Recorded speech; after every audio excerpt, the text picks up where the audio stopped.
130 करोड़ जनसंख्या वाले भारत को कई चुनौतियों पर जीत हासिल करनी है। इन चुनौतियों में राज्य और केंद्र सरकार की सबसे प्रमुख जिम्मेदारी है अपने नागरिकों को नियमित और सुरक्षित पेयजल की आपूर्ति करना। पीने लायक पानी का अर्थ है वो एसिड रहित हो, उसका पीएच मान 7 से 8 के बीच हो और वो पानी कार्बनिक पदार्थों या फ्लोराइड या आर्सेनिक जैसे रासायनिक प्रदूषकों से भी मुक्त होना चाहिए। दूसरा मुद्दा पानी की उपलब्धता का है। हमारे देश के लगभग 718 जिले गंभीर रूप से भूजल की कमी का सामना कर रहे हैं। ग्रामीण क्षेत्रों में लगभग 85% और शहरी क्षेत्रों में 48% पीने वाले पानी की आपूर्ति भूजल के द्वारा होती है। ग्रामीण क्षेत्रों में जल सुरक्षा सुनिश्चित करने के लिए भारत सरकार ने जल जीवन मिशन की शुरुआत की, जिसके तहत वो 2024 तक राज्य सरकारों और केंद्र शासित प्रदेशों के साथ मिलकर पूरे देश में नियमित और दीर्घकालिक आधार पर पर्याप्त मात्रा में निर्धारित गुणवत्ता वाले पेयजल की आपूर्ति सुनिश्चित करने का काम कर रही है। इस परियोजना में भारत के एक बड़े भूभाग में पानी के स्रोत, प्रक्रिया और आपूर्ति के लिए बड़े बुनियादी ढांचे का निर्माण करना शामिल है। हमारे देश में पानी का काफी संकट है और पानी ही सभी तरह के विकास का आधार है। संपूर्ण आर्थिक गतिविधियां जो हम देखते हैं वह सब इंसानी सभ्यता द्वारा बनाई गई है और कहीं न कहीं पानी से जुड़ी है। यानी पानी ऐसी चीज है जिसका समाधान आपको देश की खुशहाली के लिए निकालना ही होगा। For the country to prosper. Bharat के सभी नागरिकों को स्वच्छ पानी उपलब्ध कराने के महत्वपूर्ण प्रयासों के तहत समाज के सभी वर्गों को बड़े पैमाने पर कोशिश करने की जरूरत है। इस दिशा में वैज्ञानिक और तकनीकी अनुसंधान के तहत पहल करने वाला भारत का अग्रणी संस्थान है IIT मद्रास। ये संस्थान अपने स्टार्टअप इंक्यूबेशन सेंटर्स के माध्यम से पानी के दोहन और स्वच्छ पीने योग्य पानी के प्रसंस्करण के लिए विभिन्न जल प्रौद्योगिकियों के निर्माण और विकास पर काम कर रहा है।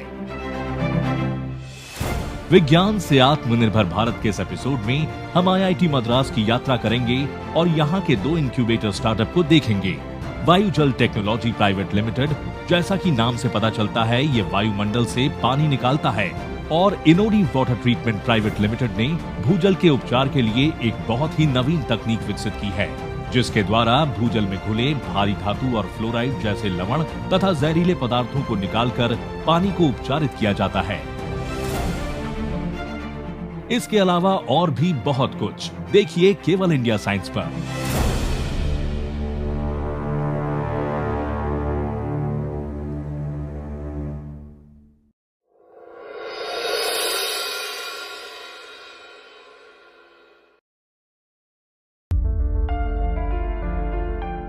एक 130 करोड़ की आबादी वाला भारत दुनिया का दूसरा सबसे ज्यादा आबादी वाला देश है। यहां दुनिया की 18% आबादी रहती है, लेकिन यहां दुनिया के केवल 4% जल संसाधन हैं। जून 2018 में नीति आयोग द्वारा एक रिपोर्ट प्रकाशित की गई, जिसे संयुक्त जल प्रबंधन सूचकांक कहा जाता है। इसमें उल्लेख किया गया है कि भारत अपने इतिहास के सबसे बदतर जल संकट से गुजर रहा है। यहां लगभग 60 करोड़ लोग गंभीर जल संकट से जूझ रहे हैं। एक अनुमान के मुताबिक 2050 तक भारत की आधी आबादी शहरों में बसेगी और पानी के गंभीर संकट का सामना करेगी।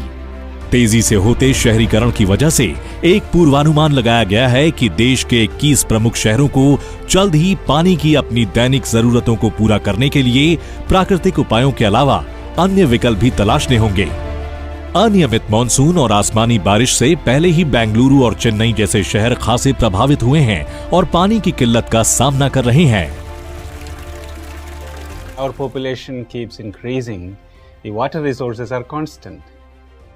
हमारी आबादी बढ़ती जा रही है, जल संसाधन घट रहे हैं, इसलिए साफ तौर पर यह भी एक संकट है। इंसानी गतिविधियों की वजह से बहुत से रसायन और सामग्री पानी में मिल रही है। पानी तेजी से प्रदूषित हो रहा है। रासायनिक तौर पर हम कहते हैं कि पानी है और इसे शुद्ध करने की आवश्यकता है, और ऐसा करने में पैसा, बिजली और कई अन्य चीजें खर्च होती हैं। हमारे देश में पानी की काफी किल्लत है। और पानी सभी तरह के विकास का आधार है। संपूर्ण आर्थिक गतिविधियां जो आप देखते हैं, ये सब एक सभ्यता की देन है और सब कुछ पानी से जुड़ा है। इसलिए देश को समृद्ध बनाने के लिए पानी की समस्या का समाधान निकालना ही होगा। So this is something that you have to solve for the country to prosper. प्रदूषित पानी पीने से जल जनित रोग होते हैं और ये भारत में लोगों के खराब स्वास्थ्य का एक प्रमुख कारण है। ग्रामीण इलाकों और शहरों में झुग्गी बस्तियों में रहने वाले बच्चे इससे सबसे ज्यादा प्रभावित होते हैं। दूषित पानी पीने से हैजा, डायरिया, पेचिश, हेपेटाइटिस ए और टाइफॉइड जैसी कई घातक बीमारियां फैलती हैं। इसके अतिरिक्त ग्रामीण भारत में 4 करोड़ से ज्यादा लोग भारी धातुओं, फ्लोराइड, आर्सेनिक और नाइट्रेट से दूषित पानी पीते हैं।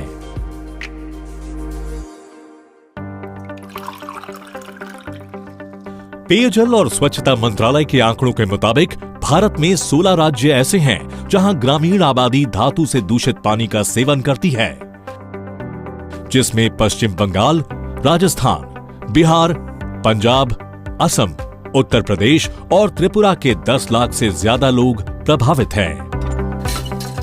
विश्व स्वास्थ्य संगठन के अनुसार भारी धातु से दूषित पानी पीने से त्वचा, लिवर और आंखों को गंभीर नुकसान पहुंचता है और इससे कैंसर भी हो सकता है।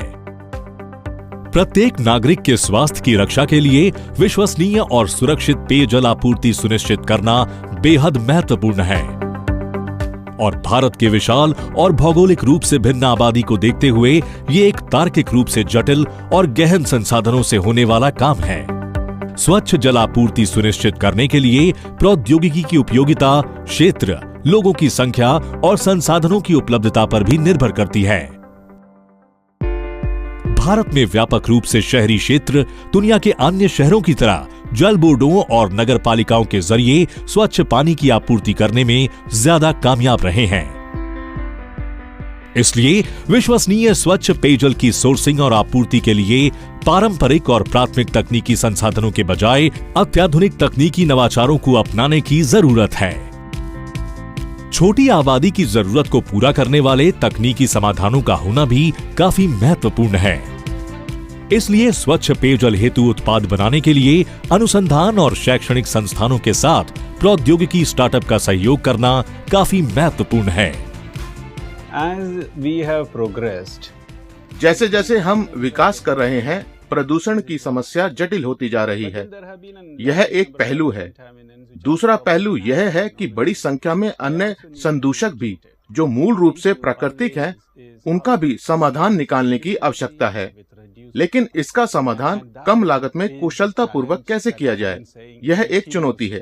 इसकी उपचार लागत को कम कैसे किया जा सकता है और इसकी प्रक्रिया को ज्यादा से ज्यादा प्रभावकारी कैसे बनाया जा सकता है, यही वो जगह है जहां नैनो तकनीक काम आती है। nano technology comes in.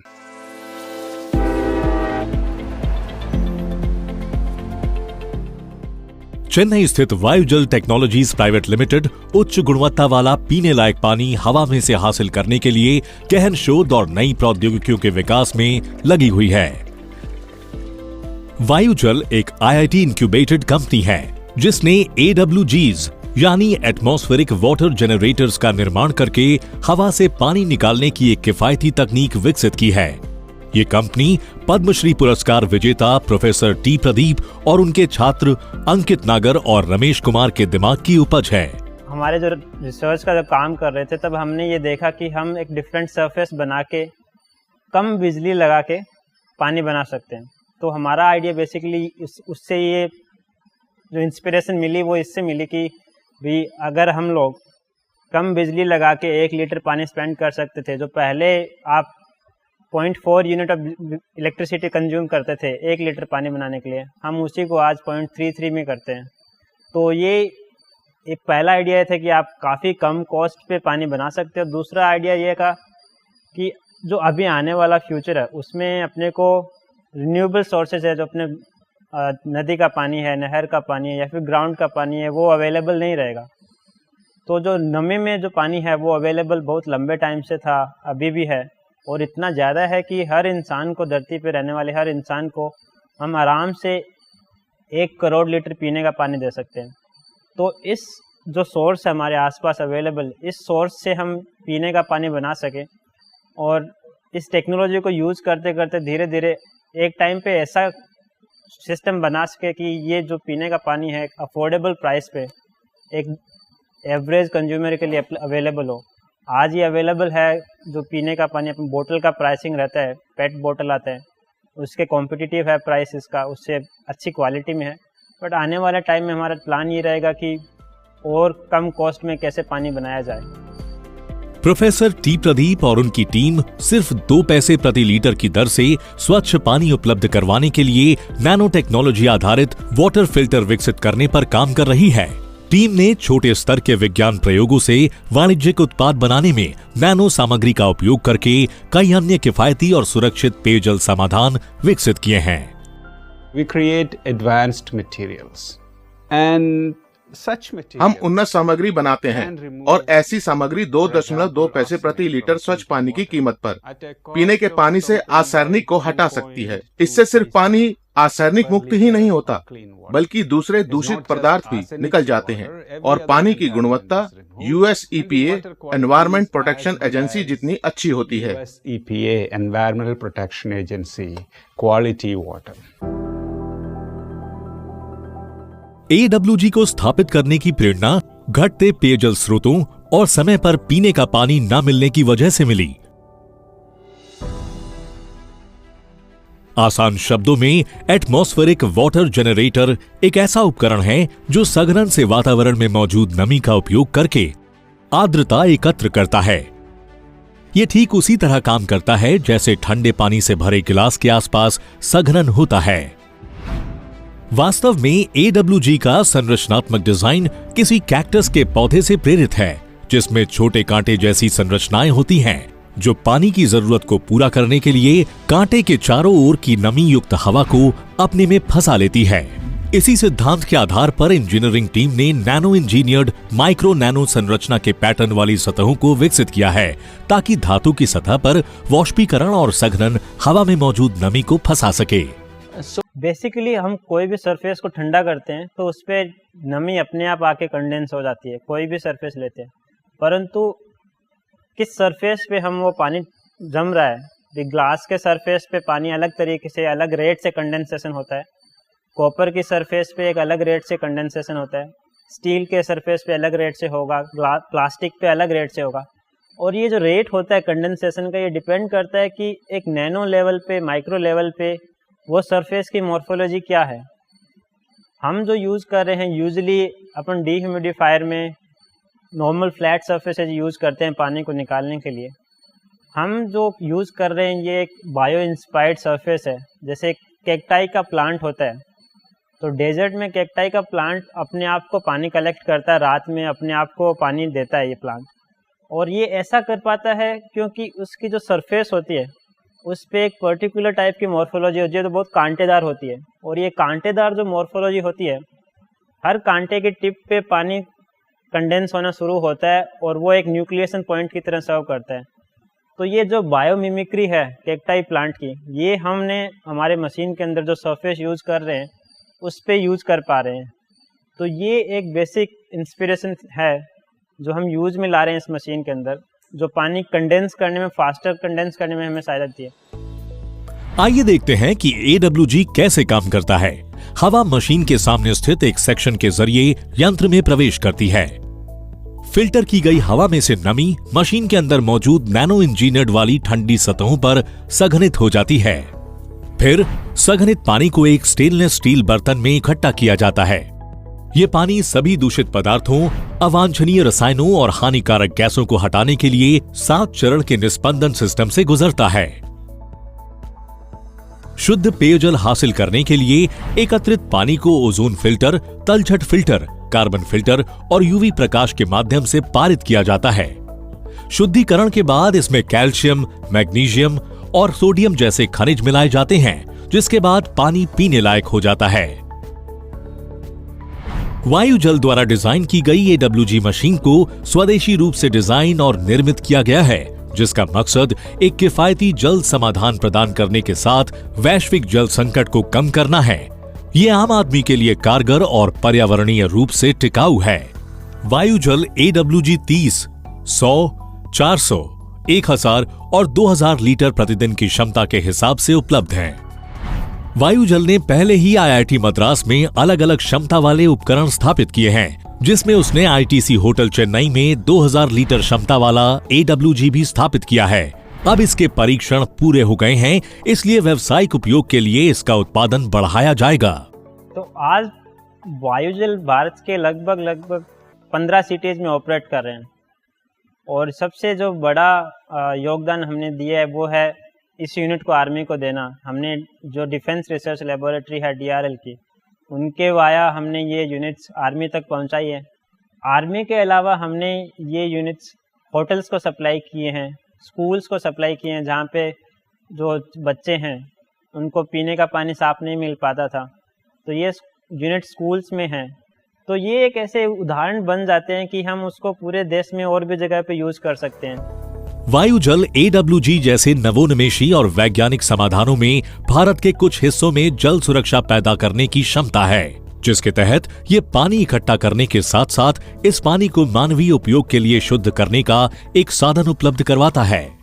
RO जो सिस्टम है ये एक वाटर नेगेटिव टेक्नोलॉजी है। अगर आप RO से यूज सिस्टम को छोड़ के atmospheric water generator system start करते हो यूज करना, और मान लीजिए हम एक 100 litre per day unit use कर रहे हैं, तो ये यूनिट अपने एक लाइफ के अंदर लगभग 8 लाख लीटर पानी बचा के देती है आपको। 1 लीटर जो पानी का हम यूज करते हैं इस मशीन से, आपने इस मशीन का पानी पिया, अगर आपने 1 लीटर पानी पिया है तो आप मानिए आपने 5 लीटर पानी ग्राउंड में सेव किया आज। तो ये एक वाटर पॉजिटिव टेक्नोलॉजी है। जो आज हम कार्बन क्रेडिट की बात करते हैं, वाटर क्रेडिट की बात नहीं करते हैं, कल हम वाटर क्रेडिट की बात करेंगे। तो ये एक ऐसी टेक्नोलॉजी है जो आपको वाटर क्रेडिट और जीरो वाटर सिस्टम्स को प्रमोट करेगी और एक सस्टेनेबल फ्यूचर बिल्ड करने में बहुत सहायता देगी। RO वो नहीं कर पाती है।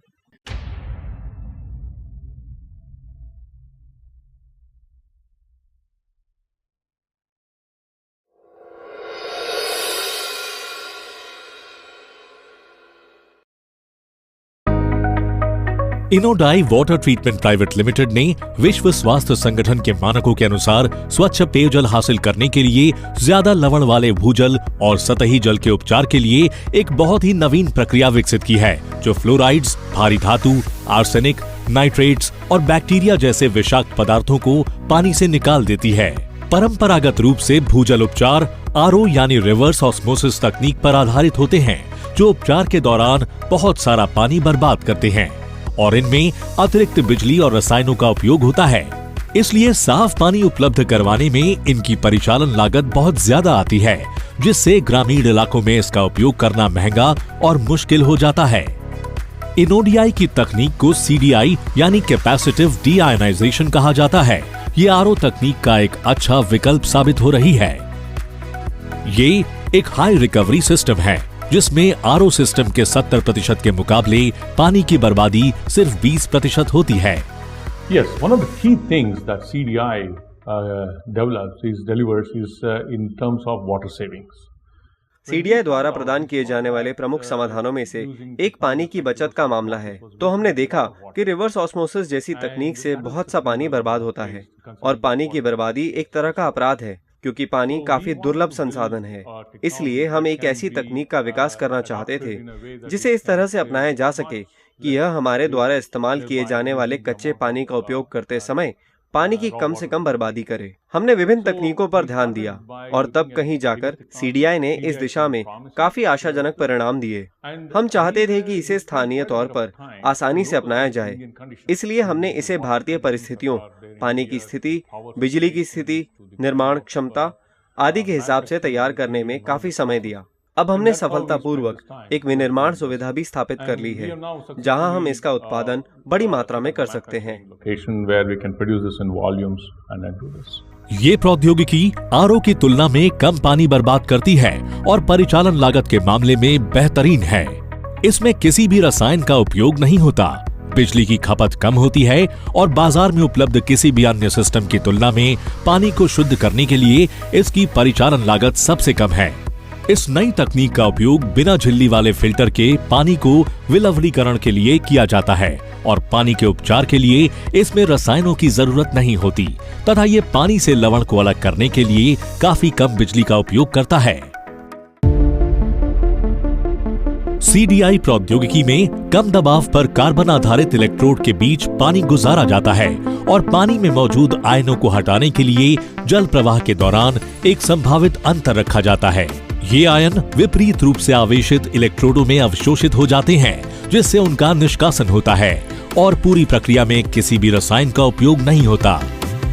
When you send it a low pressure through a series of carbon electrodes. तो जब आप कार्बन इलेक्ट्रोड की एक श्रृंखला के माध्यम से कम दबाव पर पानी चलाते हैं और आप इसमें काफी कम पोटेंशियल डिफरेंस देते हैं, जैसे कि 1.6 वोल्ट और 8 से 10 एम्पियर का थोड़ा सा करंट देते हैं, तो इसमें आयन अलग अलग हो जाते हैं। इसलिए जब आप इससे पानी चलाते हैं, कम दबाव, करंट और वोल्टेज देते हैं, तो इससे बाहर आने वाले पानी में खनिज पूरी तरह से बचे रहते हैं।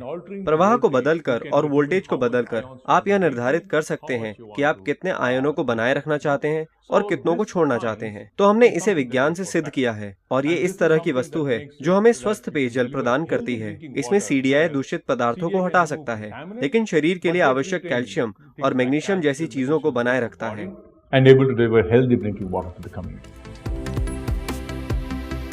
इसमें परिचालन की लागत काफी कम है और 1 लीटर पानी को शुद्ध करने की लागत सिर्फ 10 पैसे है।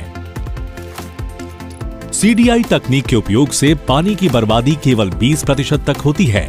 RO यानी रिवर्स ऑस्मोसिस प्रक्रिया में पानी से अधिकांश खनिज बर्बाद हो जाते हैं। वहीं CDI तकनीक मानव शरीर के लिए जरूरी कैल्शियम, मैग्नीशियम आदि खनिजों से वांछित स्तर को बनाए रखती है और फ्लोराइड, नाइट्रेट, आर्सेनिक आदि जैसे सभी विषाक्त पदार्थों को हटाने में मदद करती है। इनोडी ने पूरे भारत में 125 से अधिक मशीनें लगाई हैं।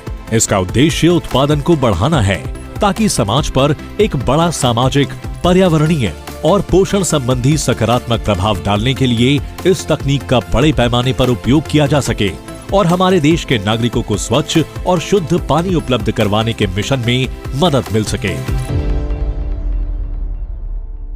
When he started the company in 2017, DI was to make the products in India so that these products, these innovative products, जब हमने 2017 में कंपनी शुरू की थी, तो इसका उद्देश्य भारत में उत्पादों का निर्माण करना था ताकि ये अभिनव उत्पाद भारतीय परिस्थितियों के हिसाब से अपनाए जा सकें। बिजली, पानी और अन्य जरूरी चीजों के मामले में भारतीय परिस्थितियां बहुत चुनौतीपूर्ण हैं। इसलिए हमें पता था कि जब तक हम भारतीय बाजार के लिए और भारत में इनका उत्पादन नहीं करेंगे, तब तक हम सफल नहीं होंगे और हमने शुरुआत इसी के आधार पर की। और मुझे आपको यह बताते हुए बहुत खुशी हो रही है कि अब तक पूरी तकनीक का लगभग 80% भारत में निर्मित है और बाकी 20% पर भी हम काम कर रहे हैं ताकि अगले आने वाले वर्षों में हम इसका निर्माण और विकास पूरी तरह से 100% भारत में ही कर सकें। Not only to the Atmanirbhar mission, but also to the SDG goals that we have, UN SDG goals that we have for water. विज्ञान से आत्मनिर्भर भारत के इस एपिसोड में हमने IIT मद्रास की यात्रा की, जहां हमने देखा कि राष्ट्रीय महत्वाकांक्षा को पूरा करने के लिए प्रौद्योगिकी का लाभ कैसे उठाया जा रहा है। जल जीवन का अमृत है। ये बेशक एक बुनियादी चीज है, लेकिन जीवन को बनाए रखने वाला सबसे महत्वपूर्ण यौगिक भी है। वायु जल टेक्नोलॉजीज, जिसने वायुमंडल से पानी निकालने और इसे शुद्ध करने के लिए एक तकनीक का निर्माण किया है, और इनोडी ने उच्च लवणता वाले पानी को शुद्ध करने और अशुद्धियों को दूर करने के लिए एक मशीन का निर्माण किया है। IIT मद्रास की ये 2 इनक्यूबेटर कंपनियां आत्मनिर्भर भारत के बड़े मिशन के साथ साथ मेक इन इंडिया मिशन का हिस्सा भी है। ये इस बात का भी प्रतीक है कि कैसे वैज्ञानिक अनुसंधानों से हमारे देश के सामने आने वाली गंभीर समस्याओं का समाधान खोजने में मदद मिल सकती है। विज्ञान से आत्मनिर्भर भारत के इस एपिसोड में हम सब की ओर से इंडिया साइंस पर आज बस इतना ही। फिर मिलेंगे।